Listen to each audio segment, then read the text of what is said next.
mangga, mga BNCC. Ayan. Nagluto kami ng ginelin. Di ba ko lang po yung mga lalabs ko, mga BNCC. Ayan. Complete ingredients ulit. Luto naman ni Oy. Mag-oras na. Ayan. Maraming actually, karne baboy yan. Tapos carrots, patatas. Tapos iman. Nilagyan ko na itong anong tawag nito, raisins. Yung baboy, feed din ito ng asawa. Lalagyan mo yung kanilang itlog ito. Ayan.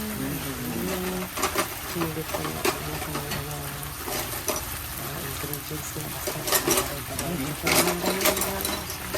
Nagluto ng asawa. Alas ito. At nakas akong nagluto. Kaya ayan. Ang din mga BNCC. Ayan na. Nalagyan pa natin yan ng panglasa. Binili niya na lang sa ba.